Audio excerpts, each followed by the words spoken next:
We're heading into what was once a key sanctuary for the sophisticated insurgents of the Haqqani network, their route in from Pakistan. Yes, this is Haqqani territory. A vital way of their getting their guys and their guns into Afghanistan. Absolutely. But now the Americans can safely drive into here, Marzak, because of a deal they've struck with the local tribe, and they give us a rare glimpse of this local militia called the Afghan Local Police, or ALP.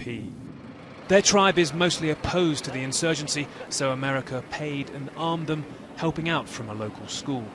One of the dynamics that occurred in Marzak is the tribe here was being preyed upon by a nearby tribe. The nearby tribe had a much greater support from the Taliban. They could come over here and they had the weapons and everything else to extract resources from this tribe. By this tribe siding with the government of Afghanistan, now that gives them the capability to defend their own turf. Since that deal, the locals have had it quiet, but peace in Afghanistan is never that simple. On the 26th of March nearby, a member of this ALP shot dead an American, Staff Sergeant William Wilson, before being shot dead himself. Colonel Taylor believes the Taliban persuaded the gunman to do it. Loyalties and power here are complex. The first head of the ALP was fired. The tribe that sided with the Americans clearly also has some insurgents in it. But despite these setbacks, the Americans think it's safe for them to leave the school and Marzak. They'll only return occasionally now to this new base, named after their fallen colleague. Much has changed, but as much could now change back.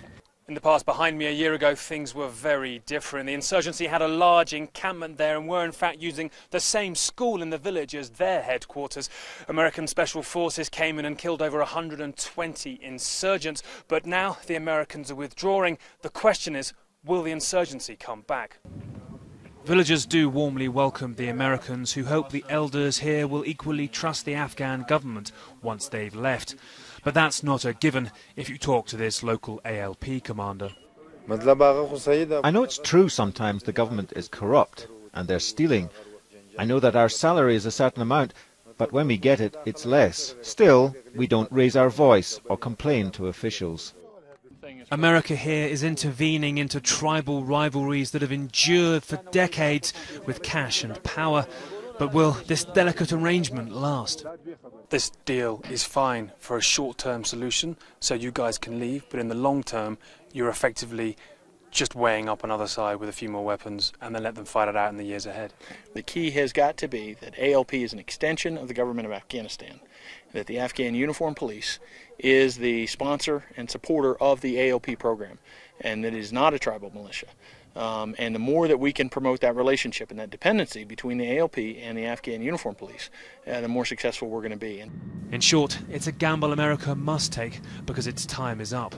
And this frontline village will, in the summer ahead, learn if its future lies in its own hands, with rival tribes and warlords, or with a resurgent Taliban. Nick Paton Walsh, CNN, Paktika Province, Afghanistan.